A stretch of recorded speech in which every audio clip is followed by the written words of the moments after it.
In Parliament, we're allowed to voice our opinions. When we think the government of the day has acted poorly, we're allowed to point this out, and indeed we should. We can say whatever we like about anyone and anything under the protection of parliamentary privilege. But a level of government that we control is not afforded the same rights. I'm speaking of local government, of councillors in 128 councils across New South Wales, and I have first-hand experience of this inequity because I spent 5 years as the Deputy Mayor of Albury. The current code of conduct for councillors in New South Wales is ineffective. Instead of providing justice, it's used to gag, intimidate and shame political rivals. It is slow, expensive, lacks transparency, is inconsistent with the principles of natural justice, and is frequently used for vexatious complaints over political disagreements. Its capacity to gag elected representatives has been augmented by a media policy from the Office of Local Government that would make a dictator proud. Here are some examples. Councillor 1 brought a notice of motion to adopt a community group's petition to allow general access to a section of a local park, rather than having it fully reserved by sporting clubs. The community group spoke at the meeting and was accused of gaining a private benefit by the receipt of the petition. The councillor was said to have a close personal relationship because they were Facebook friends with a member of the group, and was slapped with a code of conduct complaint alleging that they'd failed to declare an interest. How ridiculous.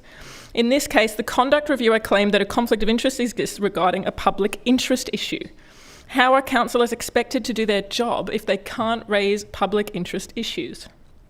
Councillor 2 discussed their opinion of the General Manager's performance with other councillors. The councillor was accused of bullying.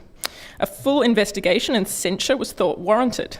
This is clearly a waste of money. A councillor's role includes monitoring the performance of their General Manager. Cronyism, gagging and intimidation paid for by the community under the pretence of the Code of Conduct. Councillor 3 declared a pecuniary interest under a special interest disclosure and remained in the chamber during consideration of the item, which is allowed under special interest provisions. The Office of Local Government conducted a valuation of the councillor's property both before and after a fictitious subdivision to determine if the interest was pecuniary. They found that the property would be worth the same subdivided and that the interest was therefore non-pecuniary, and the councillor was not able to use a special interest exemption. They were thus found guilty of misconduct. It's a pretty reasonable assumption that subdivision would result in a financial benefit, but apparently this one property is unique. But the matter didn't end there, despite the Office of Local Government stating in its findings that the matter should not be referred back to council. The councillor's political opponents moved a no-confidence motion, retried the matter in a public council meeting, denied the councillor any right of reply, repeatedly and viciously attacked their motives, despite the Office of Local Government finding that the councillor had not acted for personal benefit, and went to town over social media in a response entirely disproportionate with the findings.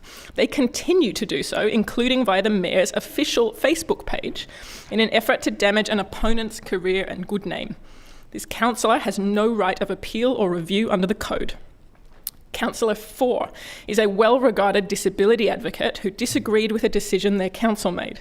They made a statement to a media outlet that the council had made a backward step, and were hit with a code of conduct that found that they'd brought council into disrepute. They were subject to public censure and verbaled in the media, accused of using a slur frequently directed at people with a disability. This has been deeply hurtful and damaging in the small community they live in. And of course, they have limited recourse because to speak out would be to bring council into disrepute. How ironic. The code is clearly not serving councillors or the communities they represent. Councillors do their work for very low rates of remuneration, usually after hours, with no staff, and with accessibility to constituents that would terrify most state and federal MPs. The good ones do it because they genuinely care about their local communities.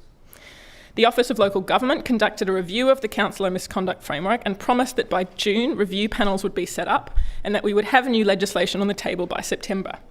It's now October, and councillors are still waiting for a system that provides them with justice, can't be politically weaponised, and allows their communities to trust local government.